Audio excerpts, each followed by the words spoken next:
قل من رب السماوات والارض.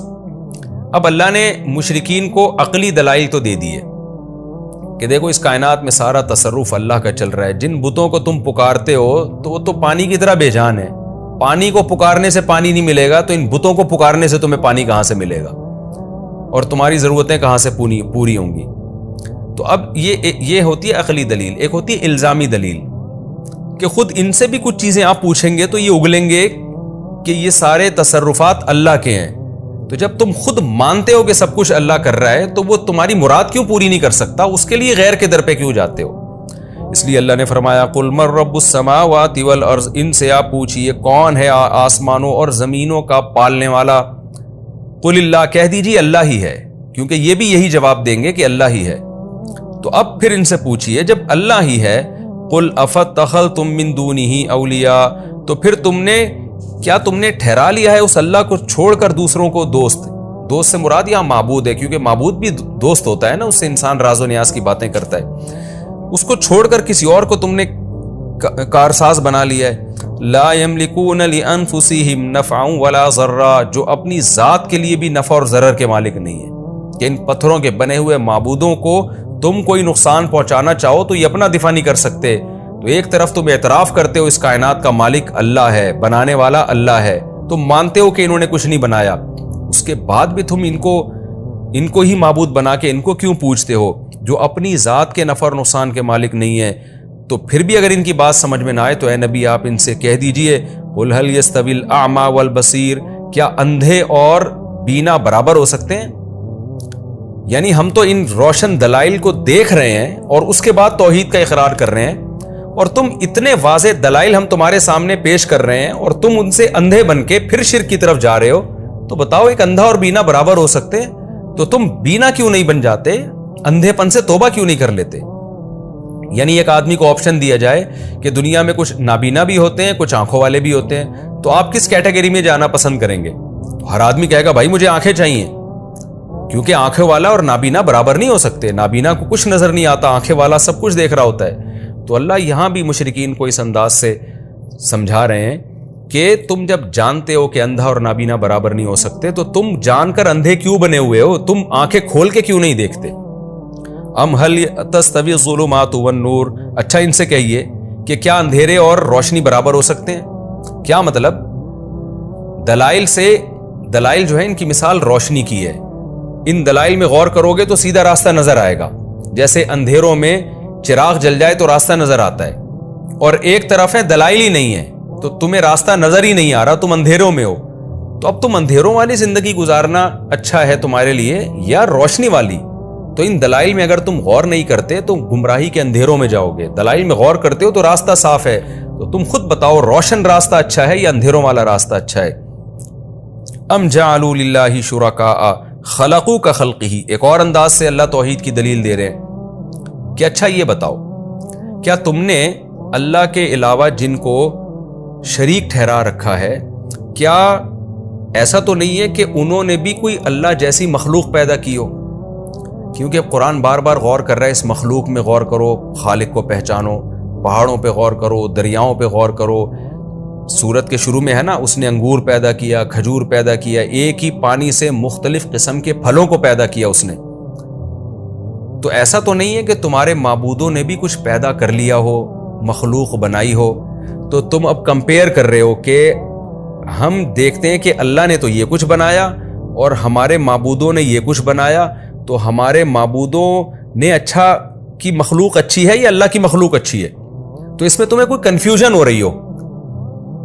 جیسے آپ کسی کی قدرت کے قائل ہوتے ہیں نا، تو اس کی پروڈکٹ کو دیکھتے ہیں آپ. تو دو بندوں نے دو مختلف چیزیں بنائی، اب آپ کنفیوز ہو رہے ہو یار اس کی چیز زیادہ اچھی ہے یا اس کی چیز زیادہ اچھی. تو اس میں آپ کو کنفیوژن ہو رہی ہے تو آپ کہتے ہو نہیں یہ والی زیادہ اچھی ہے، تو یہ جس کو بنانے والا جو کریٹر ہے نا وہ زیادہ پاورفل ہے. تو اللہ کہتے ہیں کیا اس طرح کی تمہیں کوئی کنفیوژن ہے کہ اللہ کے علاوہ جو معبود ہیں انہوں نے بھی کچھ بنا دیا ہو، مخلوق بنائی ہو، تو تم اب ان کی مخلوق اور اللہ کی مخلوق کو کمپیئر کر کے تمہیں کنفیوژن ہو رہی ہے کہ یار اللہ کی جو مخلوق ہے وہ زیادہ پاورفل نہیں ہے، اس میں زیادہ کمالات نہیں ہے. اللہ نے تو کھجور، انگور اور یہ سب چیزیں بنائی، لیکن ہمارے معبودوں نے جو چیزیں بنائی ہیں وہ اس سے بھی زیادہ چھمبے کی ہیں. تو اس میں تمہیں کنفیوژن ہو رہی ہے، اس لیے تمہیں سمجھ بھی نہیں آ رہا کہ اللہ سے مانگے یا معبودوں سے مانگے. ظاہر ہے ایسا نہیں ہے. کوئی مخلوق ہے ہی نہیں ان کی، ان کا بنایا ہوا کچھ ہے ہی نہیں. بنایا ہوا ہوتا تو یہ بحث ہوتی کہ یہ اچھا ہے کہ وہ اچھا ہے. تو جب بنایا ہی نہیں ہے تو ان کو پکارتے کیسے ہو تم؟ تو اللہ فرماتے ام جعلوا للہ شرکاء، کیا انہوں نے اللہ کے علاوہ ایسے شریک، اللہ کے ساتھ ایسے شریک بنا لیے ہیں، خلقوا کخلقہ، جنہوں نے اللہ کی خلق جیسی مخلوق بنائی، یعنی انہوں نے پیدا کیا کخلقہ، جیسے اللہ نے پیدا کیا اس طرح کیا انہوں نے بھی کچھ پیدا کر دیا ہے. فتشابہ الخلق، خلق بمانا مخلوق کے ہے، فتشابہ الخلق علیہم، بس ان لوگوں پر وہ مخلوق متشابہ ہو گئی ہے. متشابہ کا مطلب یہ خلط ملط ہو گئی ہے کہ اللہ کا بنایا ہوا اچھا ہے یا ان معبودوں کا بنایا ہوا اچھا بھی، کنفیوز ہو گئے ہیں. اس کو کہتے ہیں استفہام انکاری، یعنی استفہام کا مطلب اللہ نے سوال پوچھا ہے، ظاہر ہے سوال کا جواب ہے کہ ایسا نہیں ہے. بعض دفعہ ہم کسی سے سوال پوچھتے ہیں نا تو سوال کا مقصد سوال نہیں ہوتا بلکہ اس پہ رد ہوتا ہے.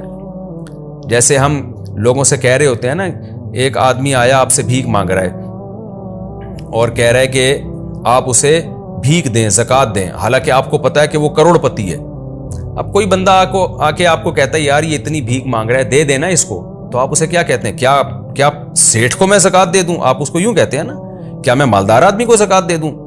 تو یہ کیا کا لفظ یہ سوال نہیں ہوتا، یہ استفہام انکاری کہلاتا ہے. کیا مطلب؟ ایسا نہیں ہو سکتا. تو اللہ بھی یہاں سوال کر رہے ہیں کہ کیا اللہ کے علاوہ جو معبود ہیں انہوں نے بھی کوئی مخلوق بنا لی ہے؟ ظاہر ہے کسی نے نہیں بنائی. قل اللہ خالق کل شیء، اللہ فرماتے ہیں اللہ ہی تو ہے جو ہر چیز کا خالق ہے. وہو الواحد، اور وہ اکیلا ہے، اس کے ساتھ کوئی ایسا معبود نہیں ہے جس نے اس کائنات بنانے میں اللہ کے ساتھ شرکت کی ہو. تو وہ اکیلا ہے، القہار، اور ہر چیز پر غالب ہے. جب وہ اکیلا بھی ہے، سب سے زیادہ طاقتور بھی ہے، تو لہو دعوت الحق، حق کی پکار بھی اللہ ہی کے لیے ہے، اسی کو پکارنا برحق ہے، اس کے علاوہ کسی کی کو پکارنا بھی وہ بیکار اور لغو ہے. آگے اللہ نے ایک بڑی خوبصورت مثال دی ہے، کیونکہ جب نبی صلی اللہ علیہ وسلم اتنے واضح دلائل دے رہے تھے شرک کے غلط ہونے پر، ان معبودوں کے غلط ہونے پر، دیکھیں ہمیں تعجب ہوتا ہے نا کہ اتنی واضح باتیں سن کر مشرکین ایمان کیوں نہیں لے کر آ رہے. وجہ کیا تھی؟ باپ دادا ان کے پتھروں کو پوجتے چلے آ رہے ہیں اتنے عرصے سے، تو اب ان کی بتوں کی محبت دلوں میں بیٹھ چکی ہے. تو اب کیا ہے کہ نبی صلی اللہ علیہ وسلم اور اہل اسلام کو ایک تسلی دی جا رہی ہے کہ آپ صبر کریں، غالب اسلام ہی آئے گا. وہ کیا خوبصورت مثال دی ہے. اللہ نے فرمایا انزل من السماء ماء، دیکھو اللہ ایک مثال بیان کرتا ہے، جیسے کہ آگے آ رہا ہے کذالک یضرب اللہ الحق والباطل، اللہ اس طرح سے حق اور باطل کو بیان کرتا ہے. کس طرح سے؟ کہ انزل من السماء ماء، اللہ آسمان سے پانی برساتا ہے، فسالت اودیۃ، وادیاں بہنے لگتی ہیں، فاحتمل السیل زبد الرابیہ، جب وادیاں بہتی ہیں تو جھاگ جو خشو خاشاک ہوتے ہیں نا، کچرا، وہ اچانک اٹھ کے اوپر آ جاتا ہے. یعنی جب بارش آتی ہے اور پانی بہنا شروع ہوتا ہے تو سارا گند جو ہے نا کچرے کا وہ اوپر آ جاتا ہے. یہ ایک مثال ہوئی. ایک اور اللہ مثال دیتے ہیں وَمِمَّا يُوقِدُونَ عَلَيْهِ فِي النَّارِ، ان چیزوں میں سے جن پر یہ آگ لگاتے ہیں آگ کے اندر. یوقدون علیہ کا معنی جن پر یہ جلانے کا عمل کرتے ہیں، فی النار، آگ میں. آگ میں جن چیزوں کو یہ جلاتے ہیں، کون سی چیزیں؟ ابتغاء حلیۃ، زیور بنانے کے لیے، یعنی زیور کی تلاش میں، او متاعن، یا دیگر سامان کی تلاش میں. وہ کون سی چیز ہوتی ہیں؟ وہ دھاتیں ہوتی ہیں، سونا، چاندی، پیتل وغیرہ. تو ان چیزوں میں بھی زبدن، جھاگ آتا ہے، مثلہ، اسی جیسا. یعنی جھاگ سے مراد ہے کچرا. یعنی جب کوئی بھی چیز یہ لوگ بھٹی میں ڈالتے ہیں زیور بنانے کے لیے، یا تلواریں یا دھاتیں یا برتن وغیرہ بنانے کے لیے، تو ان چیزوں میں بھی زبدن، اوپر کچرا آنا شروع ہو جاتا ہے. آگے اللہ فرماتے ہیں دیکھو اس طرح سے اللہ حق اور باطل کو بیان کرتا ہے. پھر آگے اس کا بیان ہے فَأَمَّا الزَّبَدُ، جو کچرا ہے نا، فَيَذْهَبُ جُفَاءً، وہ ختم ہو جاتا ہے خشک ہو کے، یعنی غائب ہو کے. یہاں خشک سے مراد ہے غائب ہونا، وہ غائب ہو کے چلا جاتا ہے. وَأَمَّا مَا يَنْفَعُ النَّاسَ، اور جو چیز لوگوں کو فائدہ پہنچاتی ہے، جو پانی ہے، یا اس میں جو اصل جو چیز آپ ڈھالنا چاہ رہے ہیں سونے اور چاندی میں، جو اصل دھات ہے، فَيَمْكُثُ فِي الْأَرْضِ، وہ نیچے زمین میں بیٹھ جاتی ہے. کیا مطلب؟ نبی صلی اللہ علیہ وسلم کو تسلی دی جا رہی ہے کہ دیکھو یہ بھی دنیا میں ایک مثال ہے نا، کہ جب آپ حق کی دعوت دے رہے ہیں نا، تو یہ حق کی دعوت کی مثال ایسے ہے جیسے بارش کا پانی. جب تک زمین میں خشکی ہوتی ہے، خشو خاشاک اور کچرا وچرا سب نیچے پڑے رہتے ہیں، گند نیچے رہتا ہے، ظاہر نہیں ہوتا وہ. لیکن جب ایک سیلاب آتا ہے تو سارا گند اٹھ کے اوپر آ جاتا ہے. اس سے دیکھنے والا پہلی نظر میں یہ سمجھتا ہے کہ یہ بارش یا یہ سیلابی ریلا گند بڑھانے کا ذریعہ بن گیا ہے, باطل کو پھیلانے کا ذریعہ بن گیا ہے.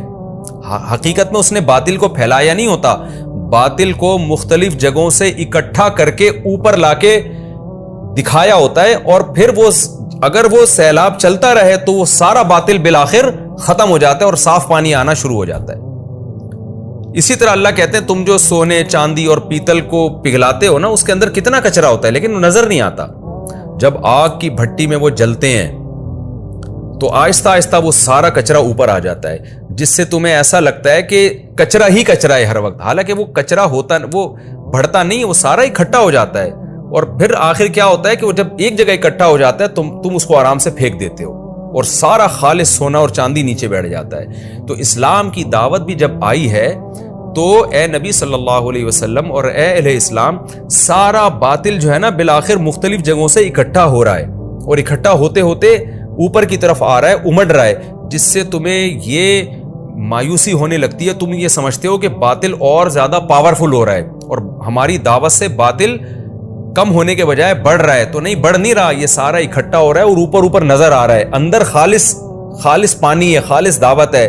اس دعوت کو کنٹینیو رکھو اور سونے اور چاندی کو جلانے کے عمل کو کنٹینیو رکھو, تو یہ سارا کچرا ایک جگہ اکٹھا ہوگا اور بالآخر وہ سیلابی ریلا اس سارے کچرے کو بہا کے لے جائے گا, اور جو پانی انسانوں کے فائدے کا ہے, شفاف پانی, وہ آخر میں رہ جائے گا. تو اسی طرح اسلام کی دعوت رہ جائے گی, حق غالب آ جائے گا اور باطل سارا اکٹھا ہو کے بالآخر ایک ہی جو ہے نا زور میں وہ سارا کا سارا باطل ختم ہو جائے گا. تو اس مثال کا حاصل یہ نکلا کہ جب تک حق کی دعوت نہیں آتی, حق اور باطل خلط ملت رہتے ہیں. جیسے پانی میں کچرا بھی ہوتا ہے اور پانی بھی ہوتا ہے, مٹی بھی ہوتی ہے, اور سونے اور چاندی میں کچرا بھی ہوتا ہے, خالص سونا بھی ہوتا ہے. تو یہ سب مل جل کے رہتے ہیں, تو ہمیں باطل کی قوت کا بھی اندازہ نہیں ہوتا. لیکن جب حق آتا ہے تو پھر باطل آہستہ آہستہ سامنے ظاہر ہونا شروع ہوتا ہے, ساری باطل قوتیں متحد ہونا شروع ہو جاتی ہیں. تو اس سے گھبرانا نہیں چاہیے. اس کی مثال تو ایسے ہے, جب تک بارش کا سیلاب نہیں تھا تو کچرا تو موجود تھا, وہ تو پہلے سے تھا. تو بارش کا پانی ایک دفعہ تو اس کو اوپر لاتا ہے, پھر اس کو ختم کر دیتا ہے. تو یہاں بھی حق کی دعوت اگر کنٹینیو رہے گی تو باطل کی اس طاقت سے تمہیں متاثر ہونے کی ضرورت نہیں ہے. یہ باطل بالآخر ایک دفعہ جمع ہوگا, نظر آئے گا, اور بالآخر پھر یہ ایسا غائب ہوگا کہ اس کا نام و نشان ختم ہو جائے گا. تو اس لیے تمہیں دین کی دعوت میں پریشان نہیں ہونا, اور اس باطل کے امڑنے کو دیکھ کر تم نے خوف زدہ نہیں ہونا ہے. یہ تو اسی سیلابی ریلے کی طرح ہے. آگے اللہ فرماتے ہیں للذین استجابوا لربہم الحسنی, وہ لوگ جنہوں نے اپنے رب کی دعوت پر لبیک کہا, توحید کی دعوت کو قبول کیا اور رب کی اطاعت کی, ان کے لیے حسنی خوشخبریاں ہیں, اچھے ٹھکانے ہیں, یعنی الحیات الحسنی, اچھی زندگی ہے. والذین لم یستجیبوا لہ, اور وہ لوگ جنہوں نے اللہ کی دعوت پر لبیک نہیں کہا, لو ان لہم ما فی الارض جمیعا ومثلہ معہ, ان کو ایسا عذاب دیا جائے گا کہ اگر ساری دنیا کی دولت اور اس جیسی مزید دولت سمیٹ کو ان کو دے دی جائے, لفتدوا بہ, تو اس دولت کے ذریعے وہ فدیے میں اپنے آپ کو چھڑانے کی کوشش کریں گے. یعنی اتنا بڑا عذاب ہوگا, وہ کہیں گے ساری دنیا کی دولت لے لو لیکن ہم سے یہ عذاب کسی طرح سے ٹل جائے. اولئک لہم سوء العذاب, دوسرے مقام پہ پتہ چلتا ہے لیکن عذاب ٹلے گا نہیں. اولئک لہم سوء الحساب, ان کے لیے بہت سخت حساب ہے, برا حساب ہے. حساب کتاب ہی بہت سخت ہوگا, عذاب تو آگے کی چیز ہے. ومأواہم جہنم, اور آگے عذاب کیا ہے, ان کا ٹھکانہ جہنم ہے. وبئس المہاد, اور یہ کیا ہی برا ٹھکانہ ہے. یہ رکوع ہمارا کمپلیٹ ہو گیا. اس رکوع میں بھی خلاصہ آسان ہے, اس کو ریپیٹ کرنے کی ضرورت نہیں ہے. اللہ نے اپنی کبریائی بیان کی, اپنا عالم الغیب ہونا ثابت کیا, اپنا معبود برحق ہونا ثابت کیا. اللہ نے یہ بتایا کہ اللہ کے علاوہ جن کو پکارتے ہو نہ تو انہوں نے کچھ پیدا کیا ہے, مخلوق کو دیکھ کر خالق کی عظمت کا قائل ہوتا ہے, تو ان کی کیا پروڈکٹ ہے جس کو دیکھ کر ان کی عظمت کے تم قائل ہو رہے ہو, کچھ بھی تو نہیں بنایا انہوں نے, اور ان کو پکارنے کا کوئی فائدہ بھی نہیں ہے. اور اہل ایمان کو تسلی دی ہے اللہ نے اس رکوع میں کہ دعوت کے کام سے باطل اگر ابھر رہا ہے تو اس کے ابھرنے کو مت دیکھو. اس کی مثال تو اس سیلابی ریلے کی طرح ہے کہ کچرا ہر جگہ ہوتا ہے, پہلے سے ہوتا ہے, وہ بارش کی وجہ سے نہیں آیا ہوتا. بارش کا سیلاب اس کچرے کو اکٹھا کر کے نکال دیتا ہے. تو دین کی دعوت بھی اس باطل کو اکٹھا کر کے پھینک دے گی, وہ ختم کر دے گی اس کو.